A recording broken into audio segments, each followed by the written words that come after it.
Hey folks, hope that you're well. I have my Sony a7 III here, and we're going to go over a quick start guide and then talk about how to set up these buttons to make your shooting experience far more convenient, far quicker, far more powerful. Here we go. I'm going to start just with the 10 camera commandments for the quick start guide. That is a little bit of a Schultz Photo School term. In our course, the Photo Fix, we go over composition and lighting and understanding exposure and manual and all that. And then we get to the point where we need to understand camera operations. And I've long said that if you can understand these 10 camera commandments, you can get 95% of the way there. You don't have to understand 200 options in the menu. You just need to understand these 10 things. So that's what we're going to go over first. And a little caveat there, I'm not going to, when we go over, for example, how to select aperture priority mode, I'm not going to go in depth like the pros and cons of aperture priority mode. We go over that in Schultz Photo School. If you want to check that out, I'm just going to keep it very quick right here. More about like where the buttons are. So I am looking at the 10 camera commandments here. First up is the shutter release button. The take the picture button is right where you would expect it. A couple things to point out: battery compartment right here. And then you have dual card slots right over here. Slot 1 is an SD Type 2. It's faster. I'll leave it at that for now because I don't want to spend a bunch of time on that. But right here, take the picture button. Next, how to select your shooting modes, and especially in those modes, how to change like your aperture, shutter speed, and ISO within those modes, but especially aperture and shutter speed. The a7 III makes it very easy because we have this top dial right here, and you just turn it to select your shooting modes. I have manual set to where the thumb dial controls aperture and the index finger dial controls shutter speed. So out of the box, those are reversed. I just like having the thumb wheel back here mapped to aperture in manual because that's what I change more often than my shutter speed. And so, by the way, real quick, to do that, you would go into menu, and who knows where it's at. I think that it is in, okay, it only took me about 20 minutes to find. It is in the second shoot menu, as you can see. And then it's like 1, 2, 3, 4, 5, 6, 7. It's the second to the right menu. And then you'll go down here, so custom operation 1, and you'll set the dial setup to where it looks like this. So the one that faces forward by the shutter release button is your shutter speed. The one that faces back by your thumb is aperture. So that's the quick thing there. Whew. So next is how to set the ISO. I leave this button set to the default setting, like out of the box, because it says ISO right there. So all you have to do is press to the right of the trackpad and then rotate the wheel. And then whatever you want, I'll just turn it back to auto and then press right in the center to get it to stick. So if I wanted to go to ISO 400, you are set right there. So that is ISO. Going on to camera commandment number 4, how to select AF modes. I have my AF mode set to custom function 3, and I will show you how to map these in the second part of this. But as you can see, AF continuous is what I have it on 99, or almost 100% of the time. In the 2 years that I've owned this, 2 or 3, I've almost always left it on AF continuous, because I actually set up these buttons to where when I mash this down, it actually fires AF single shot without me having to change that. Stick around to the second half of this to see how to do that, but for now I just want to keep going through the 10 camera commandments. So the next thing is the AF areas. I have that set to custom 2 button right up here. So I press that, and as you can see now, I have lock on AF flexible spot medium. That's what I leave it at. I actually have 4 ways that I can do focus without changing any of this, and that's why I often just leave all this stuff once I have it set. But you can go through all of the other options here. You can go left and right in this mode. So as you look right here, if you see a left and right arrow, that means there are options within this focus area. So there's lock on AF expandable flexible spot, AF wide, zone, center, flexible spot small, medium, and large. I like the size of the medium, and all this means is that I can move this spot around with my joystick, hence the name flexible spot. But if you want to do traditional stuff, you can just use this scroll wheel here or this one here, and you can go through all your other areas such as wide, zone, center only, flexible spot, medium. This just doesn't track. So you can move it around, but then it wouldn't track. Why wouldn't you want it to track when it does it so awesome? So I think you want lock on. If you stick around to the end to see how I have my focus system set up, you are probably going to want to leave this on lock on AF. And then whether you want small, medium, or large is a little bit of a preference. Drive modes, this is how to select like single shot as far as one picture at a time, or your burst mode. And again, I leave this default at a camera as well because again, it has an icon. So you can see the drive mode icon right there. So if you click on the left side of this wheel, it brings up, well, let me reset that. It brings up the drive mode. And as you can see, it's in single shooting right now, but I can easily get to high speed continuous right there or any of the timer modes. Next up is how to set your exposure compensation, super important. And on the Sony a7III, it is front and center right here. Plus a stop, plus 2 stops, 3 stops, all the way down to -3 stops. So super convenient there. Next, white balance. I have white balance set to the C1 button. So if I press this, you can see that I now can go through all my white balances. I just like using the thumb wheel there. I'm going to go back to auto and just set it right there by hitting the middle button to select it. Then we have how to play, review, and delete images. Play button right here. So you can see test shot. Review is just left and right. And then delete button right here. And then I have it to where it asks me twice if I really want to delete it. So that is that. And then how to select RAW and or JPEG for your file type when you're shooting pictures. That's just super important. Would definitely want you to set RAW 99% of the time. So you go to menu, and I know this is going to be way towards the front here, so I'll scroll all the way back. And as you can see, file format, I have it set to RAW. You might want to set it to RAW and JPEG. And if you know that you want to shoot JPEG, then more power to you, but I would recommend RAW. So those are the 10 camera commandments. If you listen to some of that and you're like, okay, that's cool, but a lot of those terms flew over my head, I would just encourage you to go to Schultz Photo School, sign up for one of our free courses, and we'll get you there with all this stuff in no time.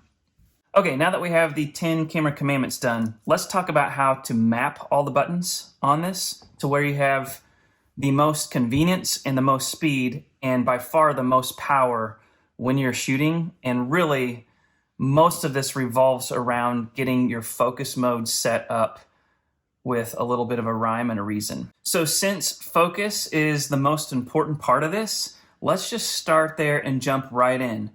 First of all, I de-link pressing halfway down to start the autofocus. I'm going all back button focus, and there's a very specific reason why I deactivate the shutter button from the halfway down from activating autofocus. Most people shoot by pressing halfway down, recomposing or tracking, and then clicking, but I want that disabled. Some people who have tried back button focus never do that part, and they don't really get the hype, or don't really see the light, so to speak, for why you would want back button focus, but disabling that is a big part of it. So watch this whole video and I'll actually show you how this works. I'll just kind of turn this way and shoot some and record the back of my screen. And I think that you might understand why this is important, but while I'm on it, I'm just going to go into the menu here. And I think that this one is under like the second shoot menu again. Oh, it's in the first shoot menu under AF2, so it's like the 6th menu over here. And then you can scroll down and you can see that autofocus with shutter, I have set to off. If you leave it on, when you press halfway down, it's going to initiate autofocus. If you turn it to off, when you press halfway down, it does nothing. So now that we have that set, I'll give you the quick rundown on how I use these buttons to focus. First of all, I have AF on mapped to eye autofocus. So if there's a person in the frame, it's going to find them. I have AEL mapped to start the AF, start the autofocus in that flexible spot tracking. So it's going to track whatever is in this box as I move the box around, or I could just focus on them and then recompose, and it's going to track that person or object, thing, whatever. Next, if I press this down, it is going to go into single shot lock on. So back from continuous to single shot without having to change out of continuous. And then if I press this down, it is going to be wide area AF with tracking. Why would I do all that? It's hard to explain. I'm just going to have to take this little monitor, put it on here, record the back of my screen, and give you a quick example. So let's do that right now. Okay, my old Atomos Ninja recorder thing is not working. I've been wrestling it for like 2 hours, but the show must go on. I just want to do this. This won't obviously not be fancy at all. I'm just going to show you the back of my screen from my iPhone. So if I press down the AF on button, it is IAF, as you can see. By the way, this is just looking at a picture in Lightroom, but it still does the trick for IAF. So no matter what, I always have IAF going on, and that is what I use most. But then I have the little box that I can move around again. So let's say I just like kind of move it way down here. So let's put it right there, and as you can see, it will track that logo as I recompose. And if that logo started moving around in the frame, it would track it that way. That's why Lock On AF is really cool. However, if I wanted to do single shot AF is going to be linked to this little movable, flexible spot again. That's where I would press and hold, press into this middle pad here. So let's just like go like right on the mouse. And as you can see, it locks on and it holds like old school single shot AF. Last but not least, if I press this button in, it is going to automatically select whatever it thinks is best with wide area AF. So if I turn towards people again, it will actually do the eye thing. But if I go over here towards the bookcase somewhere and then press it, it focuses on the Ronin S. So 4 modes, all without changing anything, and they're all ready to fire with the press of a button. Okay, so hopefully that all makes sense. If it doesn't, let me know. I will redo it and try harder. I do want to make one note about this. So if you delink autofocus from the halfway press, as long as you keep these pressed down as you're focusing, when you press this, it will not override it. So technically you don't have to do that little trick. I'm just so used to having it delinked and doing my focus back here that I like it a lot better. There is a use case, but it would take me like 3 more minutes to explain why, and I'm just gonna skip it for now. If you wanna leave this to where halfway down initiates focus, just make sure that when you're using these back here, you keep them depressed. Otherwise, this will override what you're doing back here if you do not keep these depressed. Makes sense? All right. Next, let's just go over how I set up these custom buttons. So to do that, I'm going to hit Menu, and we are going to go over to the second shooting menu,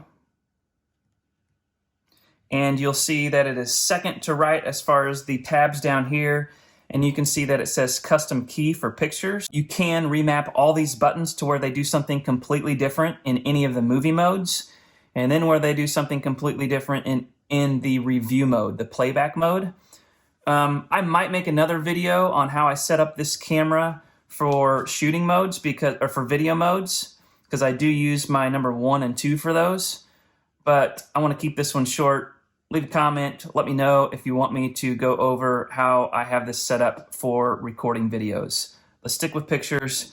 I'm going to click into this custom key. I do not have the control wheel set for anything. A lot of people set this to ISO. The reason I don't is because it is so easy to bump this. You will bump it all the time. You'll change your ISO without knowing, and sometimes it could get you into trouble. So custom button 1, as you can see, I have set to white balance. The way to change this is just to hit the center button and then rotate around to find what you want, and then press enter again, and you'll get it. Custom button 2, that's up here, that's the focus area, and then I have the focus mode on custom button 3. And then custom button 4 down here, I have set to touch operation select. So, whoops, I just took a picture. When I press this button down here, you can see that touch operation goes off and on. Sometimes I just want to disable this screen from being touch, and I just want it to be done quick. And so that's what I have it to. Okay, let's get back into these other buttons and finish this up. I'm going to go to the second page here. Multi-select center button, that's this one here, which we have set to single shot AF. I'm going to go into that. You can see that you'll need to go to Recall Custom Hold 1. And then I have everything deselected so that when I press this button, I only want these three things to happen: focus mode, focus area, and I want it to activate the AF, so AF on. And then you'd want to change it to this. Press in the middle, focus mode, you're going to have single shot AF. Focus area is going to be the flexible spot, and I have it small there. And the reason I have it small instead of medium is that most of the time when you're using single shot, you're focusing on something very specific and very stationary. So I want to aim small, miss small in this, and then AF on. You definitely want that. If you have that off and you press that, it won't initiate AF. And then the center button is the same way, Recall Custom Hold 2. And when I go in there, you'll see that everything is deselected except for continuous AF, focus area wide, and AF on. So again, what this is good for is if you're shooting above your head, you just want the camera, like if you have the camera way up and you're shooting down, you just want the camera to select it, and I would just move my thumb right down there, press the middle, and it's going to select what it thinks is best. And when you're doing that kind of blind thing, it works well. So that is that. Left button is drive mode, right button is ISO, just like it is out of the box. Down button I have to silent shooting. The way I remember that is like, shh, keep the volume down. And so I have it at the bottom part of this. So if we get back into shooting mode here and I click down, it brings up silent shooting. I have it off now, so it makes beeps and all that kind of stuff. But that's that. And then come back to the menu here, custom key, let's see what 3 is. The AEL button, I have that set to activate autofocus. Now, it will activate autofocus in whatever mode and area you have it set on. I just then leave it set on, as you can see back here, I leave it set on flexible spot, small, and I leave it set on continuous AF. So back to the menu, last one here, last two. The AF on button I set to IAF because for the most part I take pictures of people. Most people kind of reverse how I have this set up, but I am much more comfortable when I hold the camera. My thumb goes here more naturally. It's much easier, not much easier. I mean, come on, it's a little bit easier, but it's more comfortable. And so I have it mapped that way. I reverse it. And then the focus hold button you will only have available if you have a lens that has a focus hold button, and I leave it as focus hold. So when you press this, the focus is locked in effect. Okay, last thing, head on over to Schultz Photo School and become an insider. That's free. You'll get a few free courses, and you'll get a little peek inside what I consider and what I think is one of the best photography communities on the planet. I'm a little biased. One thing that makes this difference is that we actually make progress as photographers together, and we are the kindest, most encouraging photography community on the internet. Give us a little peek, and until then, I make a video every week. Like and subscribe if you want to. Thanks, guys.